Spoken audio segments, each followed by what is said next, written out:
to be a point of discussion with Vladimir Zelensky's attendance? I think so, and as usual, Trump continues to offer nothing but olive branches to Vladimir Putin, and he gets nothing in return. Trump, of course, constantly trumpets his supposed masterful deal-making ability, and yet he seems to know nothing about negotiation. His apologists and administration spokespeople will constantly refer to the book The Art of the Deal, which was ghost-written for him and is essentially a work of fiction. His actual career in the real estate business and other businesses in New York City was one failure and one bankruptcy after another. And we see the same pattern continuing in office. He seems to honestly think that by being nice to Vladimir Putin and conceding to one demand after another by Putin, that somehow that will make Putin his friend, who will want to do nice things for him in return. Spencer, I'm sorry to interject. As I mentioned earlier, we are just bringing you live visuals of global leaders arriving at Kananaskis, at this lodge where the G7 summit is taking place. This is new German Chancellor Friedrich Merz, who has been joined by his partner, Mark Carney, also there as well, welcoming these leaders.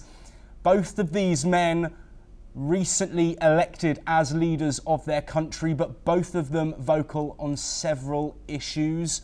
Of course, Friedrich Merz has known he will be Chancellor despite a brief blip in his political journey. He had to face a second vote to be elected as Chancellor, but he has been very outspoken on the Russia-Ukraine war as expected. Of course, a key pillar of the European Union, the leading economy in Europe as well. He's also spoken about ongoing geopolitical issues like the Iran and Israel war that has been ongoing. Spencer, I'm going to come back to you very briefly as more leaders are coming through. How pivotal is a united front on the Iran-Israel conflict? Well, I think it's very important, and it's a question of just how united that front will be, again, with Donald Trump, unfortunately, being the wild card. The G7 is, largely focused on economics and security, but as part of the liberal democratic order, it's essentially meaningless if it's not also about democratic values. And, Trump's approach to everything is transactional, as he himself advertises. He seems not actually able to understand that it's possible for people to have a sincere commitment to values. And yes, here at home in the United States, he's dismantling democracy, so he's actually openly hostile to democratic values. Yes, Spencer, sorry to interject once more. Just to update you on those live visuals we are showing you. Japanese Prime Minister Shigeru Ishiba standing with Mark Carney after arriving. We will, of course, see many world leaders making their way over to be welcomed by the Canadian Prime Minister. The next one here, UK Prime Minister Keir Starmer. Now, we know a conversation has already been had between these two leaders, a bilateral ahead of the official starting of the summit. Bilaterals and trilaterals will continue throughout the summit on the sidelines. Spencer, trade is one of those clear points that will need to be discussed. The UK and Canada have already had discussions on trade. Is it Trump versus the rest, or is there a consensus that these leading economies can come together? Part of what we're seeing here is that Canadian Prime Minister Carney is presiding over a realignment of trade relationships that doesn't necessarily have to include the United States. He's been quite clear about this as well. He's essentially met Trump's challenge by saying, well, if you're going to treat us as adversaries, we will take you at your word, and we'll find more cooperative and more mutually beneficial trade relationships with the rest of us who still believe in the founding vision of all of this, which is that peaceful cooperative trade relationships benefit everybody more than mutual antagonism and hostility. Yes. So Spencer, even pragmatically... Sorry to interject once more. This is a difficult point for you to have an extended discussion, because we now have Giorgia Meloni, the Prime Minister of Italy, standing with Mark Carney and his partner there in front of the G7 2025 Kananaskis sign. Spencer, I apologise for keep cutting you off. The nature of what is happening now with the world leaders joining means that we're not giving you too much time. So I do apologise for that. Giorgia Meloni, somebody who was invited to Trump's inauguration, seen at points as being a US ally. As we say that, Donald Trump is now walking across to meet Mark Carney once again after they held their bilateral talks. Donald Trump's time at the G7 has been a tumultuous one. In 2018, he stormed out of the summit. Fireworks could be expected. Spencer, I will bring you in.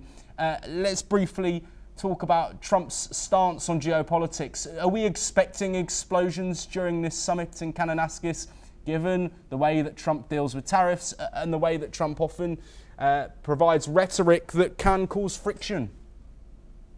Well, I think that Prime Minister Carney and the rest are probably doing everything they can to try to contain the risk of explosions. With Trump, of course, we can never be confident that one won't occur. But as I say, I think that what we're seeing here with all of these subgroup meetings, these bilaterals and trilaterals, is the other leaders trying to make the best of the situation through informal conversations and more formal ones, trying to make progress on deals together, whether or not they include the United States. I think that's extremely unfortunate for the United States.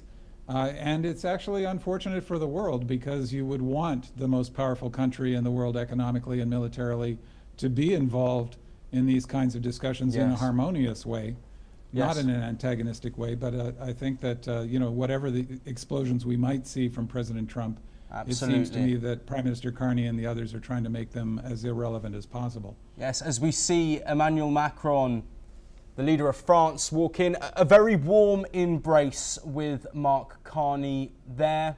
Relations between France and Canada, of course, strong. There's a huge French-speaking contingency within Canada as well. There are several alliances, Spencer, the UK, France, Germany, EU nations all aligned, of course, on European issues like support for Ukraine. Canada have been a part of that as well, as we see Mark Carney and Emmanuel Macron walk into this lodge in Kananaskis, signalling the final leader to arrive as they walk inside. Spencer, Canada is, of course, the country hosting this summit. Their position geopolitically with support for Ukraine, differences with the US over trade, but also allied with other nations at the G7 who are in the same position. What will Mark Carney be looking for at this summit? What will he be hoping for leading this summit in Kananaskis as a general political newcomer? Very well prepared political newcomer, and I have to say I'm very impressed with his performance so far, which I guess should not be all that surprising. You know, former head of the Bank of England and an otherwise distinguished record.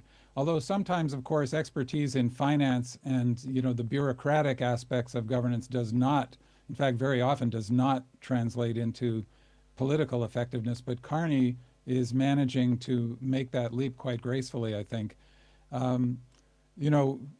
Given all the chaos we've seen, it's quite something to see a mid-level power like Canada emerge in such a really significant and powerful position. And this is the kind of opportunity that opens up when, once again, as Donald Trump abandons the leadership role and retreats into this isolationist vision of America against everybody else. So I think that what we see Carney doing, not just with the G7 members, but by inviting Prime Minister Modi of India, inviting Brazil and other countries. He's reaching out to at least part of the BRICS alliance, and he's trying to construct cooperation and reconfigure that liberal democratic order of cooperation and mutual benefit with these emerging powers.